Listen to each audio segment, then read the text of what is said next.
The Boone County Sheriff says 22-year-old Megan Pavlik got trapped underwater in the current by the dam near the Boone water treatment plant. A friend pulled her from the river. A man fishing nearby gave her CPR, but it was not enough. Pavlik later died at the hospital. Today's top story, Angie Hunt, shows us why these dams are so dangerous.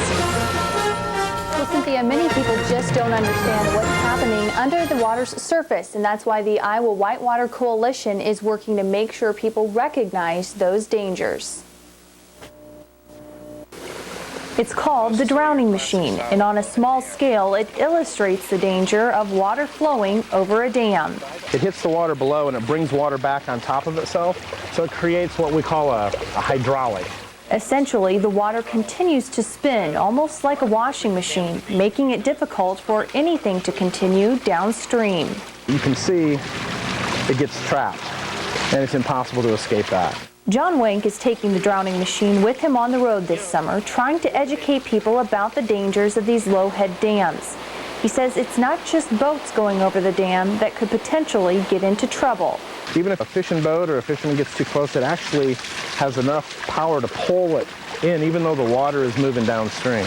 As part of his demonstration, Wank also plays this video from 1975 that shows what happens when a rescue boat gets too close to a dam in New York. To many boaters, these low-head dams may not look like much of a threat, and when they try to make it over, that's when they find themselves in trouble.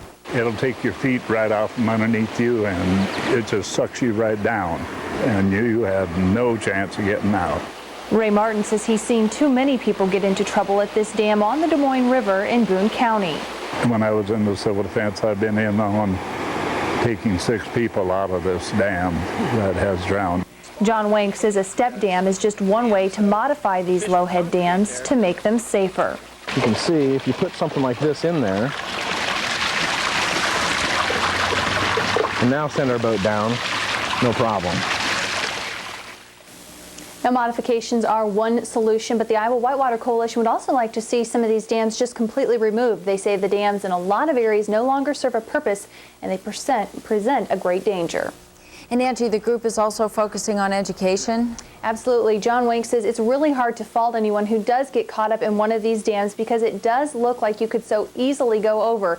But as you see and as he demonstrated, it's very easy to get caught under the water. Thank you very much, Angie.